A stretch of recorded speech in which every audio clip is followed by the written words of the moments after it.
Vamos abrir as nossas Bíblias no Salmo de número 120.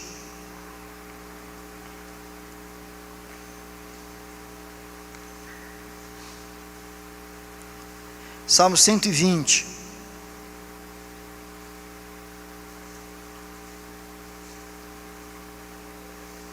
Nós vamos ler dos versos de 1 a 7.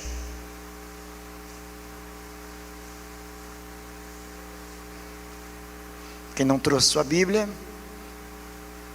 pode acompanhar a leitura ali. Nos diz assim a palavra do Senhor: na minha angústia clamo ao Senhor, e Ele me ouve. Senhor, livra-me dos lábios mentirosos, da língua enganadora. Que te será dado ou que te será acrescentado, ó língua enganadora? Setas agudas do valente e brasas vivas de zimbro. Ai de mim, que peregrino em Meseque e habito nas tendas de Quedar. Já há tempo demais que habito com os que odeiam a paz. Sou pela paz. Quando, porém, eu falo, eles teimam pela guerra. Vamos orar? Senhor amado, nós te louvamos pela tua palavra bendita. Nós te louvamos, Senhor, porque é através dela que o Senhor fala aos nossos corações. É através dela que o Senhor cura as feridas da nossa alma. É através dela que o Senhor traz renovo às nossas vidas, que o Senhor nos reanima, nos coloca de pé. Mas é através dela também que o Senhor nos exorta, que o Senhor nos ajuda a refazer a nossa caminhada. Pedimos ao Senhor nesta hora, que abra a nossa mente e os nossos corações, para que possamos compreender a tua palavra, e não somente compreendê-la como ela precisa ser compreendida, mas que possamos recebê-la com alegria, porque de fato é a palavra viva do Deus vivo, que possamos guardá-la firmemente em os nossos corações, porque é pela ação do teu Espírito Santo que o nosso caráter é moldado, é pela ação do Espírito Santo que somos por ela abençoados. Por isso é que te pedimos, desvenda os nossos olhos, para que contemplemos as maravilhas da tua lei. É a nossa oração, no nome de Jesus. Amém, Senhor. Queridos irmãos, nós queremos, nesta manhã, convidá-los para uma jornada, uma pequena jornada, de 15 exposições bíblicas, que estamos começando agora, baseado nos salmos que são conhecidos por salmos de romagem,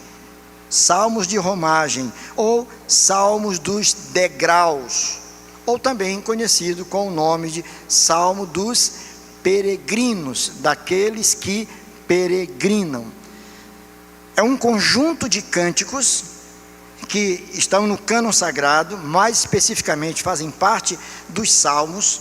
São 15 cânticos, a começar do Salmo 120 até o Salmo de número 134. Do 120 até o 134. Desses 15 salmos, 3 são atribuídos ao rei Davi. Um outro deles atribuído a Salomão, filho de Davi.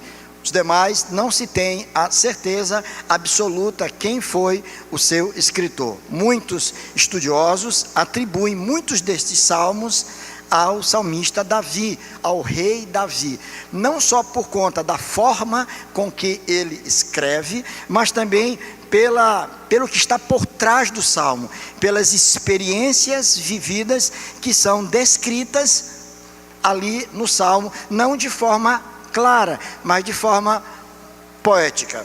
Esses salmos, eles eram cânticos que eram entoados pelos hebreus quando eles saíam dos seus lugares em direção ao Monte Sião, em direção a Jerusalém.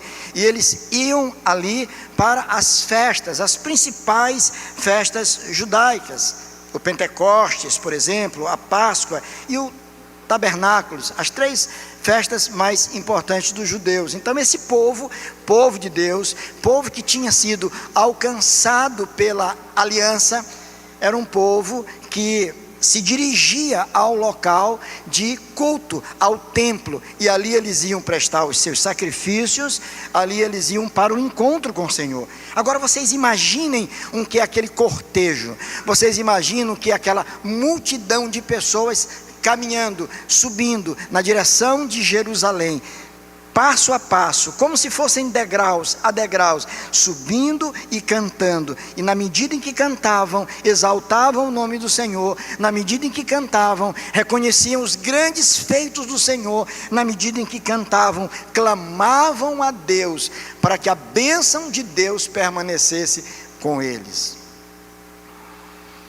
Quando eu penso nessa história tão bonita, na história do povo de Israel, e nessa peregrinação, e nesses cenários maravilhosos, que muitos deles são descritos aqui, eu me lembro muito de você, meu querido Ata, por aquelas imagens que você colocou na visita, quando você esteve ali em Israel. Cada lugar bonito que você conhece muito bem aquilo ali. Eu digo, mas que coisa linda, que cenários. Eu até agradeço por ter compartilhado aquelas fotos. Como foi importante conhecer um pouquinho, mesmo que de longe, aqueles lugares. Quem sabe um dia podemos fazer uma caravana, hein? Quem sabe irmos até a Terra Santa e aquele local para conhecer. E aquele povo de Deus, ele caminhava assim, caminhava para o local de adoração. E a gente pode fazer aqui, à guisa de introdução desta mensagem, podemos fazer um paralelo, olha só, um paralelo da vida daqueles irmãos, do povo hebreu, que estava em peregrinação. Era um povo que era peregrino, que caminhava até o local de culto, e faziam isso com alegria, com devoção, com amor. Fazer um paralelo disso com a nossa caminhada enquanto povo de Deus. E a aplicação que se pode fazer aqui é exatamente essa, porque na verdade, ao final, este salmo, ele vai contribuir para as nossas vidas, como? Primeiramente, estimulando a nossa esperança, nos fazendo esperar muito mais em Deus. Esse salmo vai nos levar a suscitar as nossas súplicas, a clamarmos a Deus cada vez mais, especialmente em momentos de dificuldades, e também desperta em nós uma gratidão muito grande, por saber que esse Deus maravilhoso, a quem nós cultuamos, é o Deus que tem nos alcançado com bênçãos maravilhosas, com bênçãos que são destinadas tão somente ao povo da aliança. São bênçãos específicas, são bênçãos especiais que Deus dispensa, não a toda a humanidade, mas que Deus dispensa ao seu povo. Isso é importante que se diga.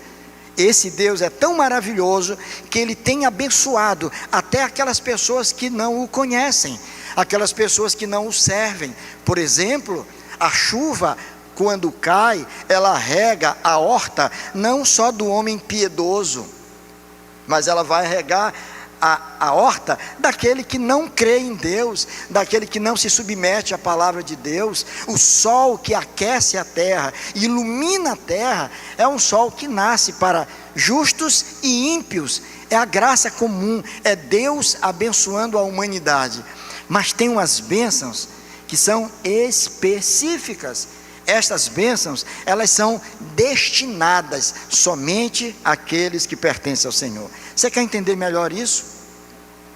Você é mãe, você é dona de casa, você ama os seus queridos, você ama o seu esposo, você ama seus filhos, e quando você prepara aquele banquete, quando você prepara aquela comida que com certeza vai satisfazer a todos os seus convidados, os seus filhos e aquelas pessoas que você convida. Ora, Aí se você sabe que tem alguma coisa, alguma parte naquele frango, que é a parte preferida do seu esposo, daquele filho que ainda não chegou, você vai separar e dizer: esse aqui é para aquela pessoa especial, é para o meu esposo. Quando eu falo isso, eu me lembro da nossa experiência lá em casa, né, Abigail? Quando ela faz aquele chamado cozidão, que bota aquele tutano, ela separa a primeira parte, o tutano, mas ela separa para ela mesma, em primeiro lugar, né? Porque ela gosta, mas ela bota mais um. Porque ela sabe que a filha gosta muito, e ela separa: esse aqui eu vou guardar, embora sabendo que eu não gosto nem de ver o tutano, né? Mas ela disse: não, eu vou guardar, porque é para minha filha. Quem é que não faz isso? Hein? Quem é que não separa aquilo que tem de especial para a pessoa que você ama? Isso aqui eu vou guardar para o meu amado, isso aqui eu vou guardar para a minha amada, isso aqui eu vou guardar para o meu netinho. Isaac gosta disso aqui, esse aqui eu vou guardar, porque senão o Romerinho vai querer, mas é para ele. Não é isso que acontece? Não é que não ame o filho, mas aquele carinho, aquele xodozinho naquele momento é atenção. É assim que Deus faz com o seu povo, é assim que Deus faz com cada um de nós, é assim que Deus faz com a sua igreja, é assim que Deus cuida de nós. Ele abençoa a todos de uma forma grandiosa, mas Ele tem bênçãos específicas somente para aqueles que o amam, somente para aqueles com quem Ele estabeleceu uma aliança eterna. Deus é maravilhoso e Deus faz isso. O que nós temos aqui é um povo de Deus, é menina dos olhos do Senhor, é o povo que se desloca dos seus lares, dos seus lugares, para se dirigir a Jerusalém, para o templo, para adorarem o Senhor. É aquilo que acontece com você, meu irmão, quando na manhã deste dia, com aquele compromisso com o horário, dizer: eu quero estar lá, eu quero estar no culto. É verdade, eu tive uma semana pesada, cansativa, ontem não foi fácil, mas eu quero estar lá, eu quero estar no culto, é o dia do Senhor, eu quero me dirigir à casa do Senhor, eu quero encontrar os meus irmãos. Que alegria é poder nos reunir e poder rever os irmãos. Eu fiquei tão feliz em rever o Yuri, que está estudando em São Paulo não, está fora, não é? No outro estado, estudando, e que alegria poder revê-lo, e que alegria depois desse período longe, período curto, mas que alegria poder rever cada um dos irmãos, e que bênção é saber que vocês continuam dispostos a buscar a Deus, a cultuar a Deus. Nós somos peregrinos, nós estamos marchando, este local não é o nosso local, nós estamos caminhando para a Nova Jerusalém. Aquele povo caminhava para Jerusalém terrena, nós estamos caminhando para Nova Jerusalém, e essa caminhada é uma caminhada marcada por muitas e múltiplas experiências, mas nós estamos aqui, e pela graça de Deus, nós continuamos aqui. E deixa eu dizer uma coisa para vocês, guarde isso no seu coração: o êxito da nossa caminhada cristã depende em muito das verdades que nós sustentamos. O êxito da nossa caminhada cristã. Por que eu digo êxito? Porque muitos titubeiam, muitos caem, muitos fracassam, muitos abandonam. Mas o êxito da nossa caminhada cristã depende em muito das verdades que nós sustentamos. Estas verdades que nós guardamos, sustentamos, por elas nós somos sustentados e guardados também. O que é que este salmo nos diz? Quem escreveu este salmo? Nós não sabemos ao certo. Eu li alguns expositores bíblicos, estudiosos, escritores, que atribuem este salmo a Davi, e eles afirmam até com uma segurança muito grande, apesar de não apresentarem as evidências externas e internas, porque para você saber quem escreveu um livro, você se fundamenta em evidências internas, isto é, as evidências que estão no texto. O texto nos leva a entender que foi aquele autor e também evidências externas que você faz, pesquisando a história, e vai descobrir que foi exatamente determinada pessoa que escreveu. Nós não sabemos ao certo quem escreveu o Salmo 120. Pode ter sido Davi? Eu diria, claro que pode ter sido Davi, sem dúvida alguma. Eu até digo, este salmo, ele tem a cara de Davi. Ele parece muito com Davi. Mas uma coisa relevante, importante, que nós precisamos saber: quem escreveu este salmo é alguém que conhecia a Deus. É alguém que pertencia ao povo de Deus. É alguém que estava se deslocando alegremente para Jerusalém, para cultuar ao Senhor Deus, por saber quem era esse Deus maravilhoso. E esse texto começa dizendo, ele dando o próprio testemunho pessoal. Vejam que ele diz: na minha angústia clamo ao Senhor e Ele me ouve. Vejam que aqui começa com alguém particularizando a verdade que está por trás disso aqui. De forma muito clara, ele está dizendo para nós aqui, olha, eu, embora fazendo parte do povo de Deus, embora sendo alguém que está debaixo do guarda-chuva do Senhor, embora sendo alguém amado eternamente por Deus, eu passei por um grande momento de sofrimento. Eu sei exatamente o que é a angústia. Esse homem aqui, ele admite a sua fragilidade.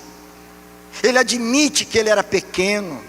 Ele admite, apesar de tudo, que ele estava sujeito aos problemas que as pessoas normalmente enfrentam na vida. Ele fala de angústia, de um sofrimento tremendo, grandioso da alma. Não era um sofrimento qualquer. Nem todo sofrimento leva à angústia. Mas a angústia já é o desespero da alma, já é aquela situação insuportável, intragável, inadministrável. É a angústia. O reverendo Hernandes, comentando este salmo, e nós louvamos a Deus pela vida do reverendo Hernandes, esteve conosco aqui recentemente. Ele vai dizer que a angústia é o sofrimento mais democrático que existe. Ele é mais democrático porque ele alcança jovens e velhos. Ele alcança ricos e pobres. Ela alcança homens bons e homens maus, homens cultos e incultos, brancos e negros, sulistas e nortistas, religiosos e não religiosos. A angústia é esse tipo de sentimento incontrolável, inadministrável, que atinge todas as pessoas. E eu creio firmemente que você sabe o que é isso. Eu sei que eu não estou falando de alguma coisa que é desconhecida dos irmãos. E se tivéssemos oportunidade aqui de fazer um parêntese e convidar alguém que lida pela sua própria profissão com isso, poderia trazer inúmeras instruções importantes. Nossa irmã Nemécia, que lida com os problemas que afetam a mente e muitas vezes o próprio coração, com o psiquiatra que é. Afora os psicólogos que existem aqui. O que fazer com essas situações quando elas se tornam incontroláveis? Qual era o problema? O que estava acontecendo? Qual é a dica que ele dá para nós aqui? Ele não está dizendo para nós que a sua angústia é porque ele perdeu o emprego. Estou angustiado porque eu perdi o emprego e agora não sei como pagar o meu aluguel, talvez tenha que devolver meu carro, e não sei como é que eu vou continuar pagando a escola dos meus filhos, não tenho dinheiro para ir para o supermercado, como é que eu vou fazer? Ele não está dizendo que o problema é financeiro. Ah, mas eu estou com um problema na família, é um problema no meu casamento. Ele não está dizendo isso. Ah, problema com meus filhos, rebeldia. Também não está dizendo. problema de enfermidade, um diagnóstico terrível recebido, também não está dizendo aqui. Ele só diz que na sua angústia, ele clamou ao Senhor. Naquele momento de angústia, ele clama a Deus. E ele diz assim, olha, e ele me ouve. Senhor, aí vai a sua oração. Ele diz, Senhor, livra-me dos lábios mentirosos, da língua enganadora. Agora nós podemos localizar o problema. Parece que o problema dele era um problema com alguém que estava tentando assassinar a sua reputação. Era alguém que estava usando a sua língua para afetá-lo, para cortá-lo, para feri-lo, para sangrá-lo, sangrar o seu coração. Era alguém que com as suas palavras malignas, estava tentando destruir a vida de um homem. Spurgeon, considerado o príncipe dos pregadores, ele vai dizer que a língua mentirosa é lâmina assassina. A língua mentirosa é lâmina assassina, é uma lâmina afiada que corta e mata, destrói. E aqui ele vai dizer para nós, o Senhor, livra-me dos lábios mentirosos e da língua enganadora.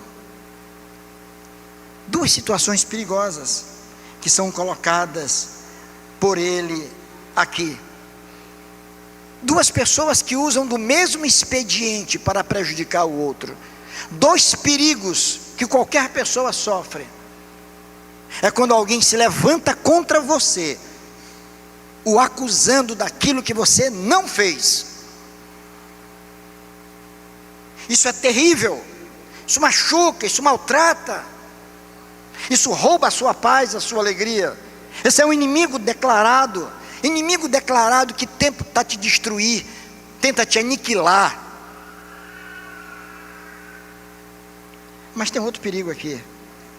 Não é só o caluniador. O caluniador é terrível, é maligno. Mas o bajulador talvez seja até mais perigoso.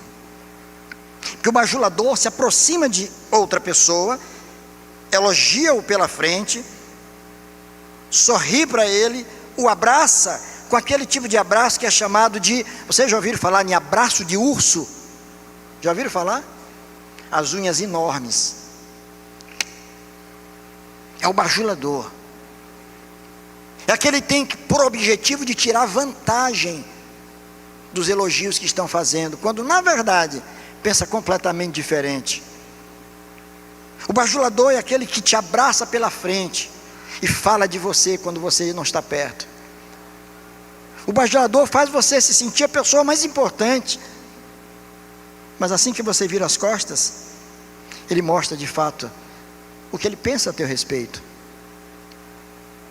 O autor deste salmo estava sofrendo a vítima de alguém que estava usando malignamente a sua língua para destruí-lo. E esses ataques veio não somente pela calúnia, pela mentira, mas pela bajulação também. A ideia é que este alguém não era alguém distante. A ideia era de alguém que estava muito próximo. E você sabia de uma coisa? Que as mais duras e piores feridas são causadas por aqueles que convivem conosco, por aqueles que estão perto da gente, muitas vezes por aqueles que estão debaixo do mesmo teto. São os golpes mais difíceis de tratar. Quando é um amigo ou um colega de trabalho lá distante, que não faz muita diferença para você, você sofre, mas é fácil de superar. Mas quando a coisa surge no meio daqueles que você realmente ama, no meio daqueles que você pensa que são seus amigos, isso maltrata, isso gera uma angústia muito grande, uma tristeza, e você não sabe exatamente o que fazer. Como é que eu vou lidar com isso? Como é que eu vou tratar disso? Quando a ingratidão aparece, alguém que você tanto lutou, se esforçou pelo seu bem, e essa pessoa levanta a mão contra você, quando usa da sua língua para atingi-lo, para machucá-lo, para justificar muitas vezes a própria maneira com que está vivendo. Isso é triste, isso dói. E a questão aqui é exatamente essa. Aquele homem era de fato um homem de Deus, mas a despeito de ser um homem de Deus, ele estava sendo vítima disso, desse ataque cruel contra ele. E ele diz que aquilo ali gerou nele uma doença da alma, gerou uma angústia. Essa angústia, por certo, tinha roubado a sua alegria, o seu prazer, a sua vontade de sair, quem sabe de trabalhar, e muitas vezes, para muitos, até mesmo vontade de servir ao Senhor, de louvar ao Senhor, porque você se questiona: por que isso? Por que isso está acontecendo comigo? Qual é essa verdade que nós extraímos daqui, irmãos? Que é uma verdade que vai nos ajudar na nossa peregrinação. Lembrem, aquele homem estava caminhando em direção a Jerusalém, mas aquele homem diz que estava ferido, que ele esteve ferido, angustiado. Que princípio é esse? Que verdade é essa? Anote aí. Situações aflitivas fazem parte da nossa caminhada. Guarde na sua mente isso. Situações aflitivas fazem parte da nossa caminhada.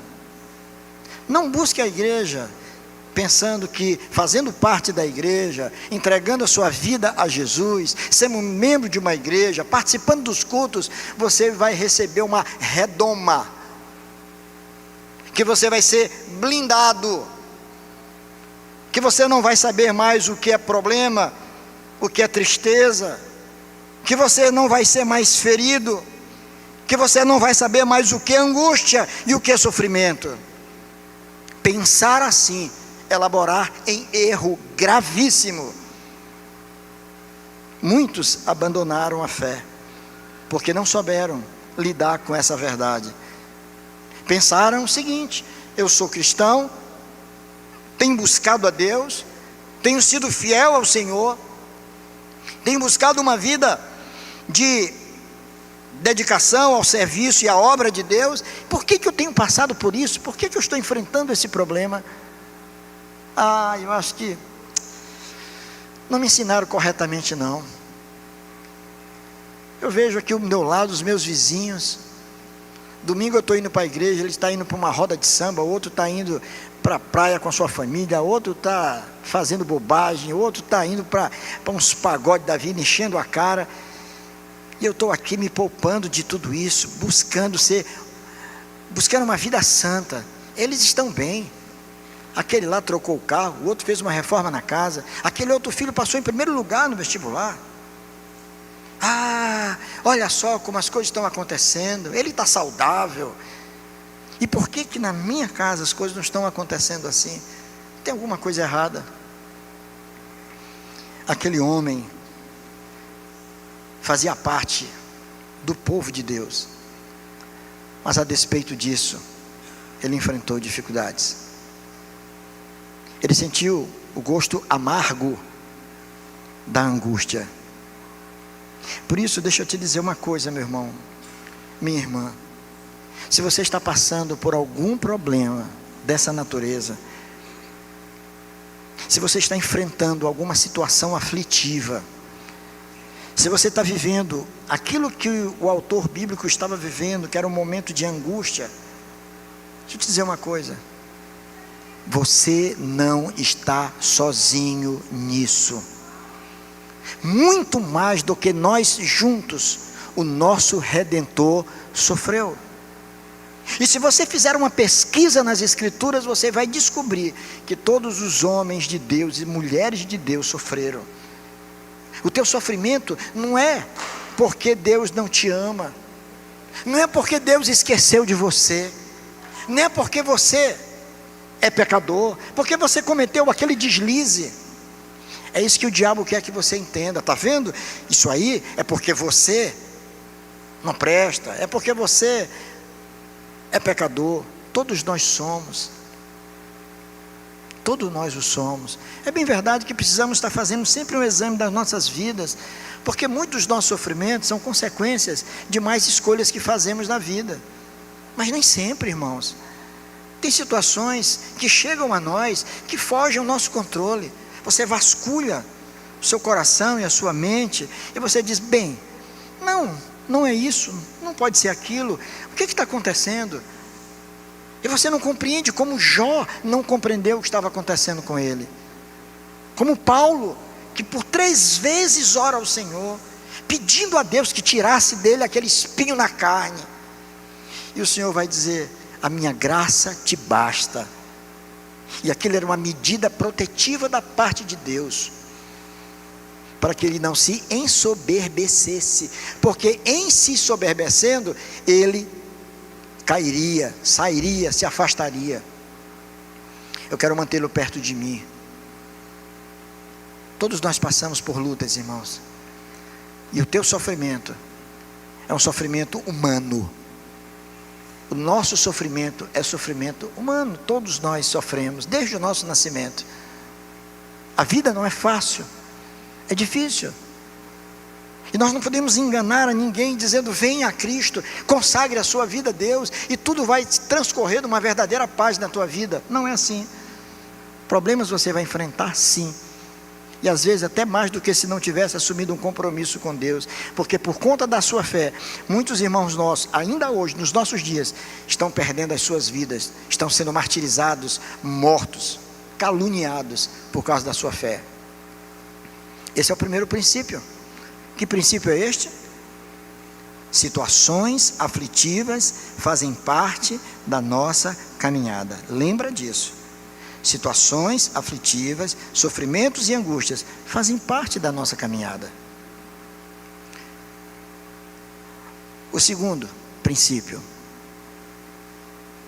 o segundo é, a única maneira para se combater eficazmente esses ataques sofridos é buscando a ajuda de Deus.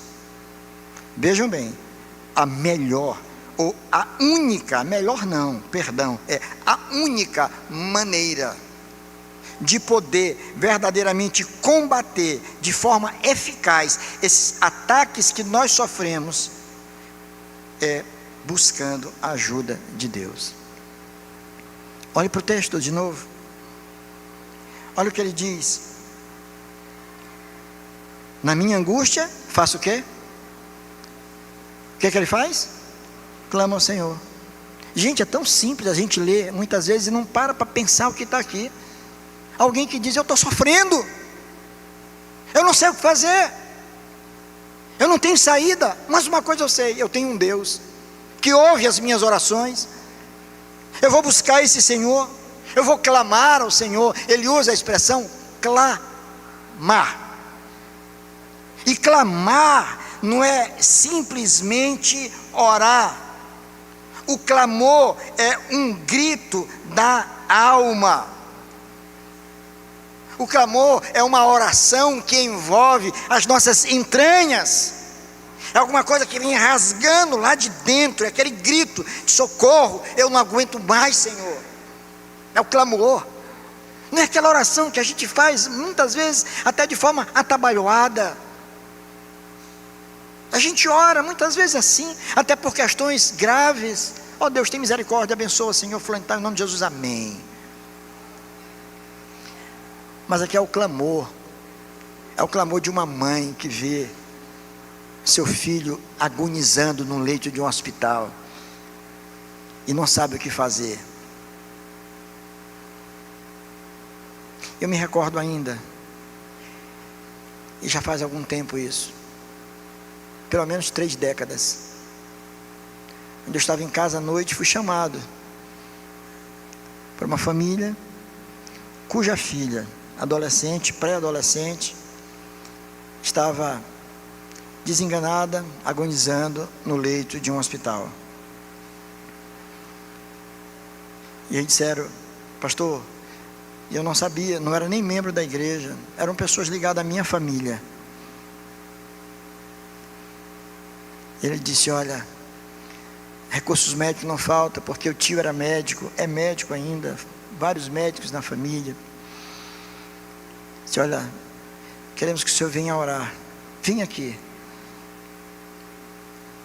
Aí eu tive que largar tudo e correr para lá, para o hospital. E quando cheguei, eles estavam com as mãos na cabeça, nos corredores. E a equipe médica lá, tentando reanimar a criança. A única coisa que nos restou fazer foi orar naquele momento. Era uma família temente a Deus.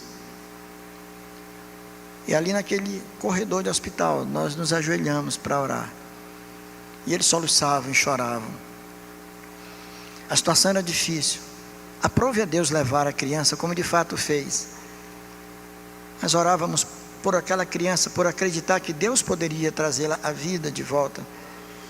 Mas que Deus pudesse reacender a chama no coração daqueles pais, entendendo que ela estava com o Senhor. Foi uma criança ensinada nos caminhos do Senhor, que o Senhor havia tomado para si. Deus tinha os seus propósitos. Mas que momento difícil para aquela família. Que momento difícil para os médicos. É que nós temos vários médicos. Como é difícil perder um paciente, né? Como é doloroso chegar naquele momento e dizer para a família, chorando lá fora, esperando alguma coisa: e olha, fizemos tudo o que podíamos fazer. Fizemos tudo o que podíamos fazer. Não teve jeito.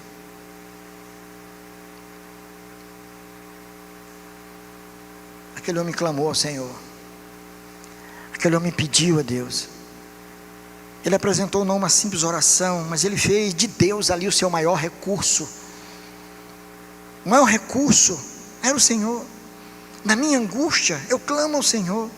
E ele diz: e Ele me ouve. Olha a certeza que ele tinha. Eu clamo sabendo que Ele me ouve. Sabe de uma coisa, irmãos? Lembrar do auxílio divino de outrora é o estímulo para que continuemos orando hoje. Lembrar do que Deus já fez em nosso favor atrás. Eu já orei, eu já clamei por outras situações e Deus me ajudou. Eu vou continuar orando a esse Deus, mesmo que a resposta não seja aquela que eu queria. Aqueles pais se separaram da sua filha que Deus levou, mas os seus corações se voltaram agradecidos a Deus e louvaram o Senhor, porque aquela criança, eles sabiam, agora estava nas mãos de Deus. Tinha sido chamada pelo Senhor. Aquele homem clama a Deus. E ele vai falar que o problema dele era muito sério.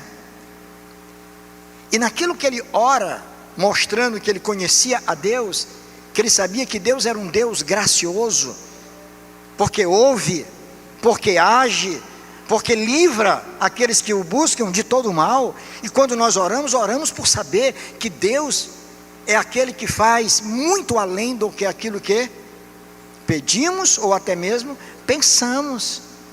Deus é maravilhoso, Ele nos abençoa com bênçãos grandiosas, mas ele sabia que esse Deus gracioso era um Deus justo também, e que aqueles que estavam jogando pedra nele, aqueles que o estavam caluniando, haveriam de se entender com o supremo juiz do universo, que Deus haveria de julgar a sua causa, que Deus tomaria a sua causa para si. É como se Deus estivesse dizendo: essa causa é minha, estão tentando te destruir, mas eu estou do teu lado. E ele vai dizer aqui, olha: Depois que ele diz: Senhor, livra-me dos lábios mentirosos, da língua enganadora. Olha o verso 3, o que ele diz: que te será dado, ou que te será acrescentado, ó língua enganadora? Vejam que agora a sua fala não se dirige a quem? A Deus, nem mesmo ao seu próprio coração. Agora ele está se dirigindo àqueles que estão atentando contra a sua própria vida. Ele está dizendo para eles: olha, o que te será dado, ou que te será acrescentado, ó língua enganadora? Isto é, o que tu vai ganhar com isso? O que tu pensas que vai ganhar com isso? Tu esperas receber um prêmio por tudo isso que você está fazendo contra mim? Agora observe o verso 4, vê se você entende o que está aí. Olha o que ele diz: setas agudas do valente e brasas vivas de zimbro. Ele disse: esse Deus vai disparar setas, olha só, setas agudas, isto é, certeiras, que vai acertar o alvo do problema. Ele é o grande vingador, ele não erra, ele não perde uma flecha sequer, ele vai no alvo certo. É esse Deus que vai, com as suas setas agudas, atingir aquele que se levanta contra o servo, o filho, o povo de Deus. Mas não somente isso, a coisa se torna mais grave ainda. Ele diz também: brasas vivas de zimbro, um arbusto de uma madeira muito dura. E quando se ateia fogo no zimbro, as chamas são muito fortes e duradouras, demora muito a apagar. Você pensa até que não existe mais calor, pisou, queimou os pés. Ele está dizendo: o fogo que virá sobre aqueles que se levantam contra o povo de Deus arderá de tal maneira que não haverá nenhuma possibilidade de nenhum escapar. Sabe, gente, se você ler Hebreus, no capítulo 10, verso 31, há um texto lá muito duro. Nós que sabemos que Deus, Ele é amor, que Ele ama. Mas sabe o que diz o autor de Hebreus? No capítulo 10, verso 31, horrível coisa é cair nas mãos do Deus vivo. Você já pensou em Deus assim? Ou quando você pensa em Deus, pensa naquela figura meio Papai Noel, sentadão no trono, sorrindo para todo mundo, abrindo os braços para abraçar a todas as pessoas, independentemente de qualquer coisa, distribuindo balas e chocolates para as crianças. Você consegue imaginar um Deus com o senho fechado, olhando firmemente para aqueles que se levantam contra Ele, e para aqueles que se levantam contra o seu povo, com o povo com quem Ele estabeleceu uma aliança eterna? Coisa horrível é cair nas mãos do Deus vivo. Portanto, mexer com os filhos de Deus, com o povo de Deus, é alguma coisa de consequências funestas, tristes. Na nossa caminhada, nós precisamos entender que nós contamos com essa proteção de Deus. E por mais que tentem nos aplacar, roubar de nós a nossa alegria, por mais que tentem nos afetar, saiba que você tem alguém que luta por você, alguém que zela pela tua vida, alguém que zela pelo seu próprio nome, o nome que você carrega. Você é um servo do Deus Altíssimo, Ele te ama com amor eterno, e com Deus não se brinca. A Bíblia diz que aquilo que o homem semear, ele também colherá. Irmão, sabe por que eu estou dizendo essas coisas? E presta bem atenção no que eu vou te dizer. Eu não sei se você está antenado com essa expressão. Antenado? Está ligado, né? Não sei se você está ligado. Você já viu o que está acontecendo pelo mundo? Com relação à perseguição aos cristãos? Você já viu o que está acontecendo dentro do nosso país com relação à perseguição àqueles que creem e que defendem valores cristãos, judaicos, que se apegam à palavra de Deus e que a têm como valor absoluto, inegociável? Você vê o que está acontecendo? Você vê que canais no YouTube estão caindo de pessoas simplesmente que falam a verdade.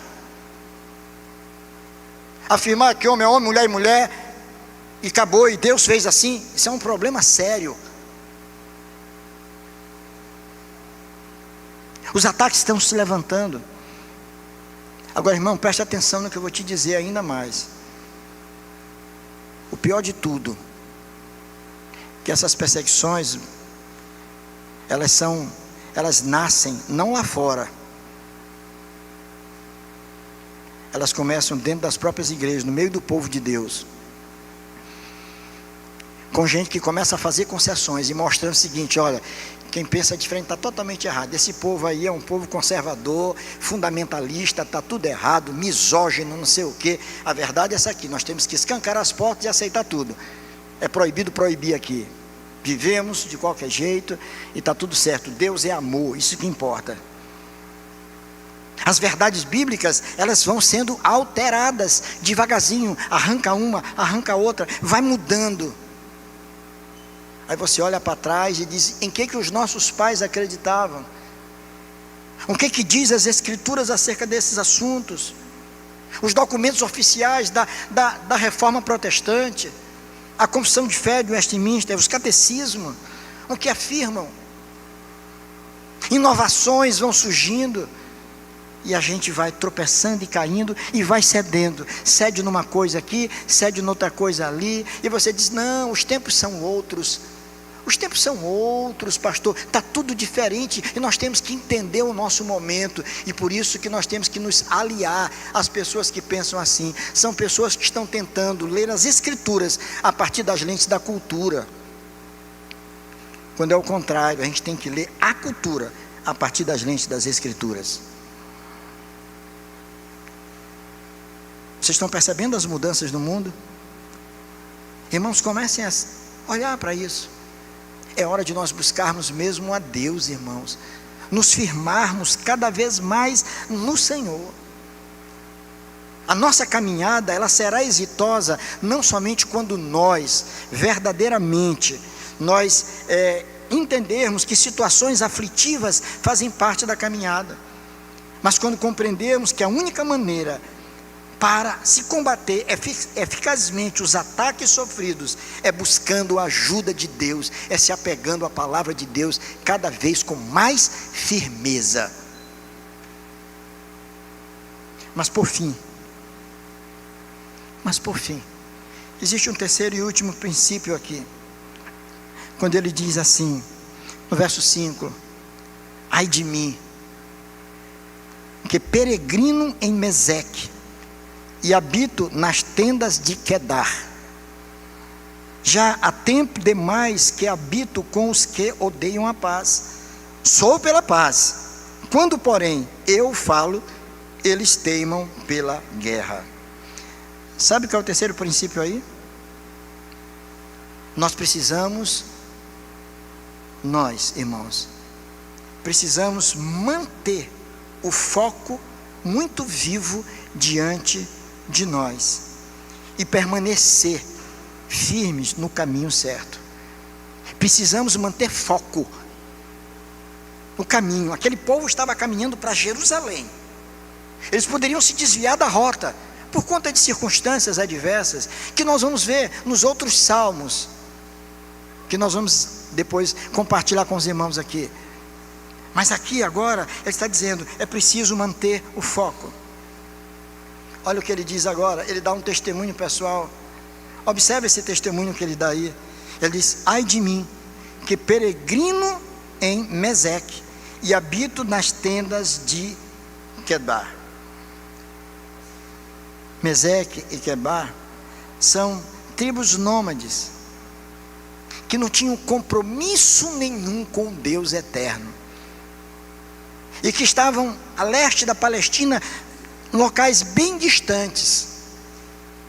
Ora, sabendo dessa informação, obviamente o autor aqui não está dizendo que ele estava fazendo turismo lá nesses lugares, em Meseque ou Quedar. Ele não estava vivendo lá, ele não estava passeando lá, ele não tirou férias para visitar aqueles lugares estavam muito distantes dele. Mas ele vai mostrar que aqueles lugares, com a conduta, com a maneira com que eles viviam, estavam dentro do coração dele. Eu estava vivendo assim, como habitante desses lugares, de Quedar ou de Meseque. Eu estava vivendo assim, com alguém que não conhecia Deus. Eu tinha incorporado na minha prática de vida costumes que não são costumes do povo de Deus. Esse é o grande perigo nosso, quando incorporamos na nossa prática de vida costumes que não são nossos. E nós o fazemos, sabe por quê? Muitas vezes pela vontade de sermos aceitos por aqueles que estão ao nosso redor. Fazemos só para isso. E quem sofre disso? São as crianças, os adolescentes, jovenzinhos? Não, nós já maduros, adultos, muitas vezes querendo contar com o aplauso daqueles que estão ao nosso redor, querendo ser aceito e recebidos por aqueles que estão perto de nós, nós fazemos concessões terríveis. E acaba que Quedar e Meseque se manifestam no nosso coração.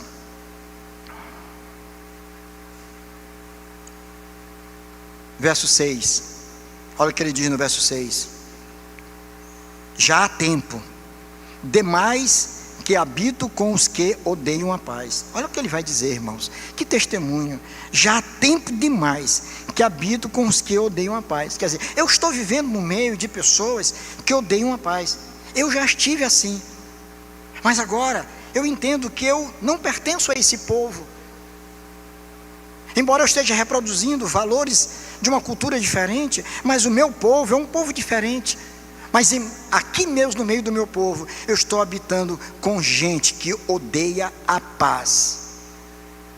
Gente que não busca ao Senhor como deveria. Sou pela paz. Quando porém eu falo, eles teimam pela guerra.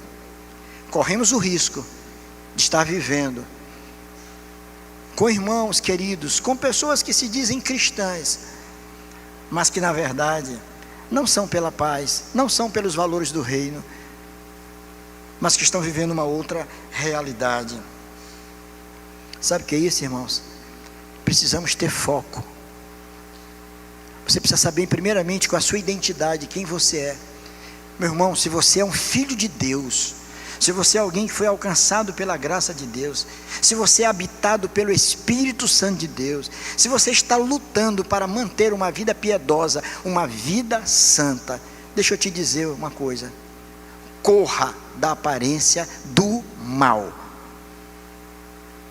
Tenha foco, diga assim: eu estou caminhando para a Nova Jerusalém, não quero saber disso, não quero saber daquilo, não, pode me chamar do que for, mas eu não quero.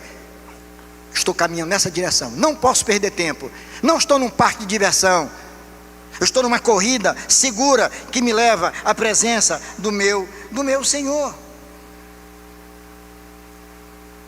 Eu li um pensamento de um autor, onde ele diz o seguinte: uma pessoa, ela precisa estar profundamente enojada com o estado das coisas que ela tem por perto, para encontrar motivação a fim de trilhar o caminho cristão.